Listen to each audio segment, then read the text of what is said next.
Petit 1, prendre un objectif. Petit 2, le diviser en petites tâches quotidiennes. Petit 3, exécuter les tâches de manière disciplinée. Petit 4, tout foirer et ne rien comprendre et se dire pourquoi on a raté son objectif alors qu'on a fait tout comme il fallait. C'est ce qui arrive à la plupart des gens qui ne comprennent pas la métaphysique. Parce que derrière chaque sourire, chaque regard, chaque geste que tu poses, il y a une énergie qui se cache derrière. La métaphysique, c'est un mot compliqué pour quelque chose qui est banal, qui est simple. C'est comme les gars qui te disent « oui, elle est technicienne de surface ». Frère, avant ça s'appelait femme de ménage et avant ça s'appelait servante ou encore bonne. Bref, je vais t'expliquer comment cette science peut t'aider à devenir le plus riche possible et le plus rapidement. Salut les gars, j'espère que vous allez bien. Alors aujourd'hui, on va passer dans un autre niveau. On commence doucement à parler de moins en moins de rétention séminale. J'en parle peut-être 1 à 2 fois dans chaque vidéo, mais par petits segments. Pourquoi? Parce que la rétention, c'est pas ça le problème. Si vraiment prier était bon, ça fonctionnait, alors ça serait illégal. Si vraiment retenir sa semence était quelque chose qui causait des soucis, des brèches de la matrice, alors ça serait illégal. Non, réellement, c'est l'esprit qui doit être maîtrisé et non la semence parce que la matrice, elle est complètement liée au mental. Donc, il est important que vous puissiez comprendre comment maîtriser votre esprit afin de matérialiser ce que vous voulez dans la matière.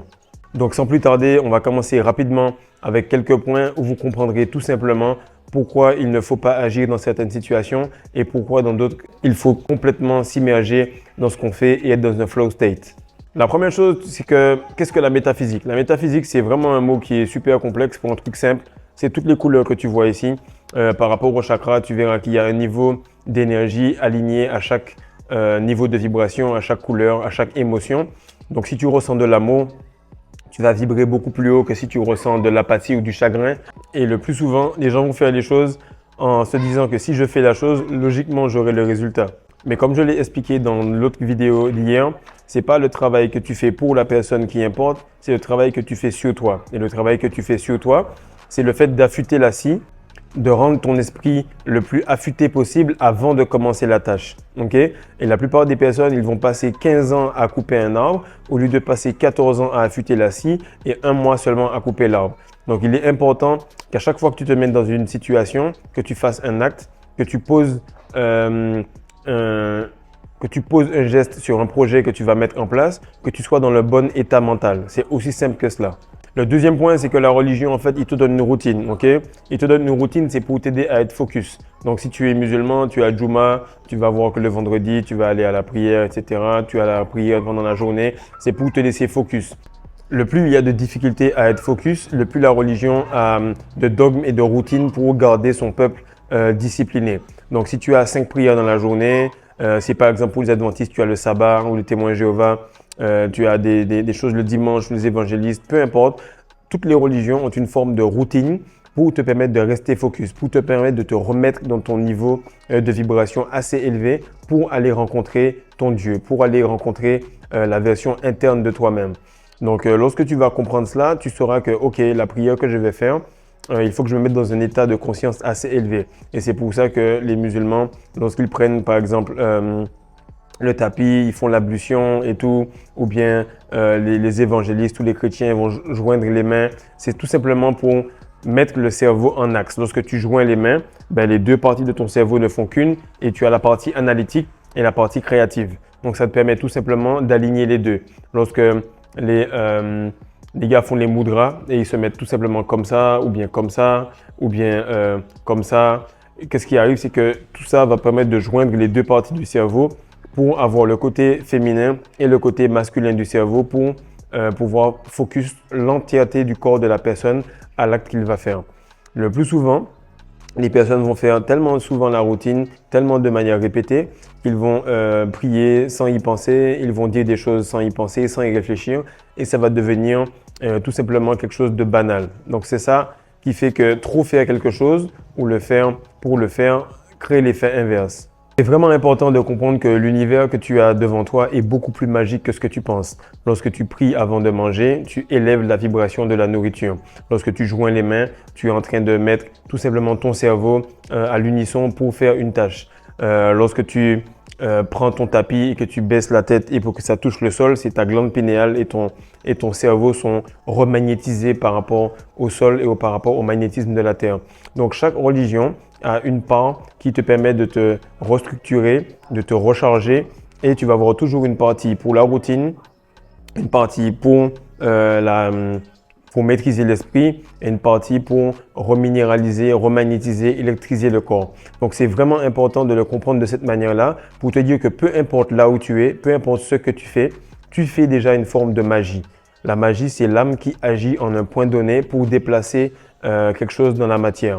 Donc, lorsque tu pries pour quelque chose et que tu le manifestes, comme on aime le dire ici, eh bien, tu as tout simplement eu une prière qui a été exaucée par rapport à la quantité d'énergie que tu avais. Maintenant, pourquoi il faut faire attention? C'est que lorsque tu pries comme cela, le script qu'on t'a donné te permet de réaliser l'acte ou la magie de quelqu'un.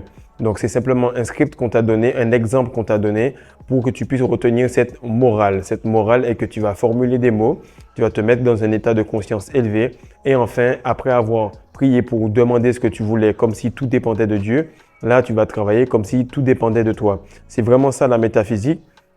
Problème, c'est que le religieux, il est également salarié, donc il prie pour avoir une promotion envers son patron, il prie envers un Dieu qu'il demande de faire tout le travail à sa place et donc il reste crevard à attendre que tout se fasse pour lui. Le plus tu vas t'élever dans l'entrepreneuriat, le plus tu vas comprendre que c'est au pied du mur qu'on voit le maçon. Le plus tu vas travailler sur toi, le plus tu vas apprendre à connaître Dieu. Et le fait d'apprendre à connaître Dieu lorsque tu travailles sur toi, te permet de te reconnecter avec toi le plus rapidement possible. Et la chose qui est la plus grande en termes de métaphysique, c'est l'authenticité. Lorsque tu es authentique, lorsque tu enlèves toutes ces couches-là, tous ces dogmes-là, eh bien, il n'y a rien de plus fort parce que tu ne fais pas partie de cette image-là. Tu n'es pas dans l'amour, tu n'es pas dans l'illumination, tu es juste toi. Et plus tu es toi, eh bien, plus tu as de puissance parce que personne ne peut être toi plus que toi-même. Et ce que vous allez remarquer, c'est que les personnes qui sont riches, elles vont vous dire oui, je suis de telle confession, mais en réalité, elles le disent juste pour communiquer avec toi, mais elles ne sont pas là-dedans. En réalité, elles prennent toutes leurs décisions par rapport aux énergies, par rapport au ressenti. Lorsque tu vas passer une entrevue dans un boulot complètement claqué avec un cadre ou un RH qui ne connaît rien, il va tout simplement te poser un tas de questions parce que lui-même, il est employé. Donc, il va augmenter le temps de questionnement parce qu'il ne sait pas ressentir les énergies, sa glande pinéale est complètement bouffée.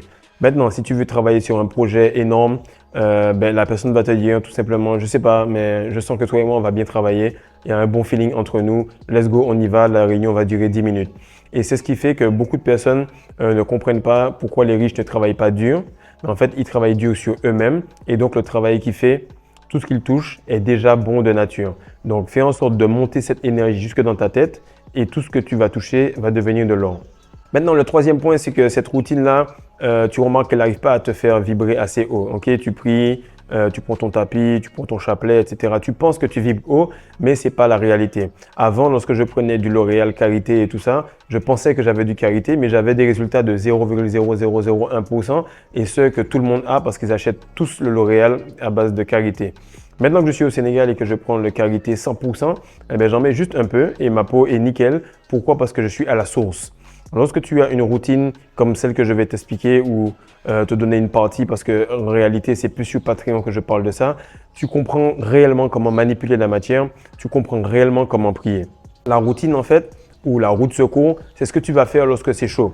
Donc tu dois avoir dans ta journée une routine qui va te permettre de remonter ton énergie. Soit quand tu manges, soit quand tu te réveilles, la musique, soit quand tu vas dormir. Bref, il y a toujours un moment où tu dois pouvoir remagnétiser, remettre les paramètres à zéro pour que tu sois dans ton état le plus élevé en termes de vibration. La deuxième chose, c'est qu'il faut que tu saches exactement quand tu veux manifester ou pas. Si tu viens de t'énerver sur un taximan qui t'a fait une queue de poisson au Sénégal, c'est pas du tout le moment de manifester, c'est pas du tout le moment d'essayer de travailler sur ton projet. Pourquoi? Parce que si tu es énervé, peu importe ce que tu vas faire à ce moment-là, va t'amener plus d'énervement. Et il faut comprendre qu'à ce moment-là, tu es dans ton état animal. Tu es dans les chakras qui sont plutôt rouges, orange et jaunes. Alors, il est important que tu puisses te dire non, là, c'est pas le moment que je fasse quoi que ce soit. Je suis dans mon état animal. Je suis dans mon état où je suis aigri. J'ai pas la capacité à manifester. Tu n'es pas dans ton côté créateur. Tu es dans ton côté complètement animal, même pas homme. Donc, c'est vraiment important que vous sachiez qu'il y a plusieurs parties et qu'il y a des moments où vous êtes dans votre état le plus élevé, il y a des moments où vous êtes dans votre état le plus bas, il y a des moments où vous êtes dans votre état d'amour au milieu, au niveau du chakra du cœur. Et dépendamment de cela, vous allez opérer sur si oui, vous voulez mettre de l'énergie là-dessus ou pas. Parce que si je pense à avoir un yacht ou un jet privé à 30 millions de dollars ou d'euros, qu'est-ce qui va arriver? C'est que lorsque je vais y penser en étant aigri, je vais tout simplement repousser cela. Parce que ce sont des choses qui ont une grande valeur et qui vibrent avec des matériaux vraiment élevés. Donc lorsque moi je vais penser à cela et que je vais avoir des vibrations qui vont à l'opposé de cela, je vais tout simplement être en train de repousser ce type de manifestation. Autre chose qui est important, c'est de faire attention au contenu de la pensée. Donc, beaucoup de personnes disent, OK, tu vois, je ne vais pas arriver en retard, je ne vais pas arriver en retard, je ne vais pas arriver en retard. Le cerveau ne connaît pas le pas. Le cerveau, il connaît simplement retard. Donc, lorsque tu lui dis, je ne vais pas arriver en retard, ben, qu'est-ce qu'il fait? Il fait que tu arrives soit pile à l'heure, soit juste en retard. Par contre, si tu dis, je veux arriver à l'heure, à ce moment-là, il a vu qu'on va arriver à l'heure et il va faire des choses en sorte pour attirer une circulation moins dense, quelque chose qui va te permettre d'arriver juste à l'heure. Donc, entre une pensée qui te fait ne pas arriver en retard et une pensée qui te fait arriver à l'heure, eh bien, tu auras juste 2 minutes. Donc, entre 10h59 et 11h01, tu as juste 2 minutes. Mais si tu répètes ça tout le temps, ben, ça va faire la différence entre le gars qui va être viré et le gars qui va être promu. Donc, c'est à ce point que le cerveau, l'esprit doit être vraiment maîtrisé dans les moindres détails. Et le plus souvent, lorsque tu reprends tous les écrits, c'est cette recherche-là que j'ai fait pendant longtemps. Lorsque tu reprends tous les écrits du Coran, tu reprends tous les écrits de la Bible, quand tu reprends tous les écrits des bouddhistes, hindouistes et tout ça, tu commences à comprendre que la façon dont on te dit d'aller approcher ton Dieu, d'aller prier, c'est tout simplement la manière dont tu dois aller vers ton prochain, la manière dont tu dois aller vers ta femme, la manière dont tu dois aller vers la même version de toi-même qui est en face de toi. Donc tu dois aller avec respect, avec humilité, avec propreté. Et bizarrement, on te dit souvent dans la Bible de prier en cachette. Mais qu'est-ce qu'on fait en cachette? C'est qu'on fait l'amour en cachette. Par rapport à cela, j'explique vraiment comment pouvoir performer des orgasmes secs pour alimenter ta glande pinéale, pour qu'elle ait l'énergie pour amener tout ce que tu penses vers le ciel. Et ce sont des techniques qui sont vraiment faites dans des loges, qui sont faites par les francs-maçons, qui sont faites par des personnes de haut rang. Et si tu veux vraiment accéder à ce niveau-là, viens sur Patreon, j'explique exactement comment faire. Pourquoi? Parce que je l'utilise moi-même et j'arrive à manifester pas mal de choses. Il y a beaucoup d'autres projets que je vais mettre sous forme de vlog où tu verras que ces projets-là ne sont pas les seules choses qui me rapportent de l'argent. À part YouTube, il y a beaucoup d'autres choses et les choses se font rapidement et facilement. Pourquoi? Parce que le travail n'est pas le projet, le travail est d'affûter la meilleure version de moi-même. Et le meilleur exemple pour cela, le meilleur exemple qui peut t'expliquer comment la métaphysique fonctionne, c'est 50 Cent. Okay? 50 Cent, il a commencé directement par G-Unit, il a fait sa musique avec Dr. Dre, Eminem et tout. Et il a toujours dit à ses gars, voici comment ça va se passer, voici le label qu'on aura, voici comment je vais faire tout ce qu'il y a à faire. Et il a commencé avec le NoFap. Il s'est dit, voilà, quand une fille va passer à côté de moi, je ne vais pas regarder. Je ne vais pas aller au strip club. Je vais faire en sorte d'être le plus concentré possible et je vais mettre toute mon énergie dans le travail. Chaque fois qu'il a un nouveau projet, pour ceux qui le suivent sur Instagram, il dit, voilà, j'ai des projets énormes actuellement. L'abstinence me permet de passer à un autre niveau. Apparemment, quand tu es en rétention, il faut boire une bonne quantité d'eau. Et il disait que pendant qu'il s'entraînait beaucoup, il remarquait qu'il y avait de l'eau qu'il buvait, mais qui avait un goût dégueulasse. Et bien, à un certain moment, il a pu faire des partenariats avec Coca, dont il n'a même pas le droit de dire tellement ça lui a rapporté de l'argent et ça lui rapporte de l'argent pour plusieurs générations. Donc, la plupart des personnes qui manipulent la réalité sont celles qui sont en train de jouer avec la métaphysique. Et on dit souvent, mais ça sera pour une autre vidéo, que la différence entre un millionnaire et un milliardaire, c'est simplement la numérologie et l'astrologie. Donc, lorsque vous comprenez cela et que vous voyez que les religieux ont horreur de l'astrologie et ont horreur de la numérologie, vous comprenez également pourquoi les riches vous disent que l'argent ne fait pas le bonheur et pourquoi eux, ils font l'inverse de ce qu'ils vous disent.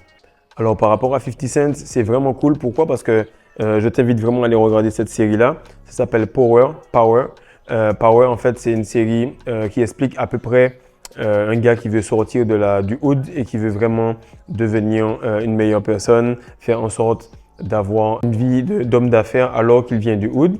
Et en fait, il s'appelle Ghost. Et Ghost, c'est un black, il est vraiment propre sur lui, clean et tout. Et tu te rends compte que pour accéder aux bonnes choses, il fait des coups vraiment sales.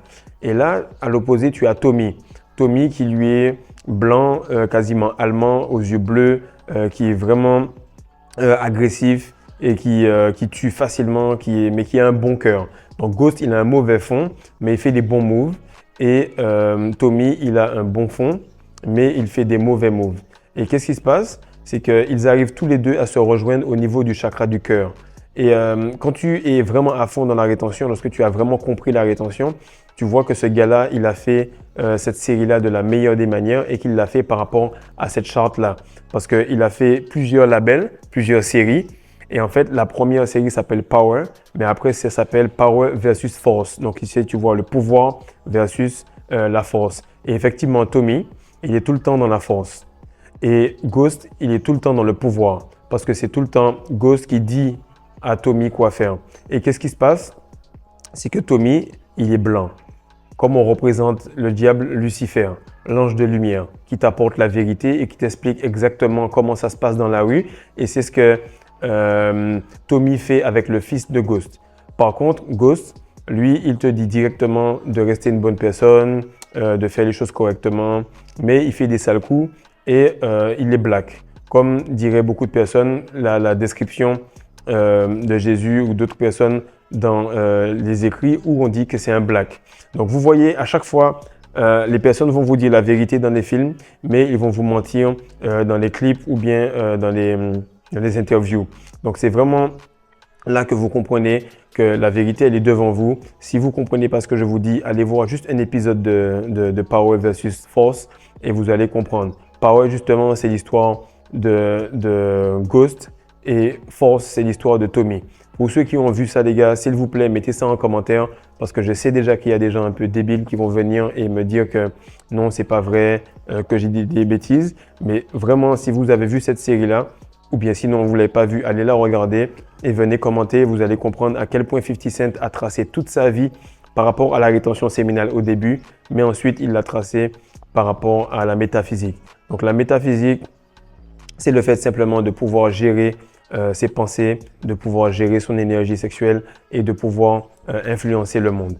Donc, ce n'est pas exactement ça la définition, mais on n'est pas là pour faire les scientifiques et les hommes compliqués. On dit la vérité pour que tout le monde puisse comprendre de manière aisée. Donc voilà, j'espère que tu as bien compris qu'il faut que tu mettes ton état vibratoire par rapport à ce que tu as besoin. Si tu as un montant d'argent que tu veux manifester, si tu as une femme que tu veux manifester, si tu as un mode de vie que tu veux manifester, tu dois devenir ce mode de vie afin d'attirer ce mode de vie. Et le plus souvent, les gens pensent que prier, ça fonctionne, mais en réalité, ça ne fonctionne pas. Parce que tout ce qui fonctionne, eh ben, c'est censuré et c'est shadowban ou c'est tout simplement illégal. Tout ce qui ne fonctionne pas est mis en avant. Maintenant, si tu penses que la rétention, c'est quelque chose qui va changer ta vie, ça ne va pas du tout changer ta vie. Sinon, on aurait déjà été censuré, on aurait déjà été muselé.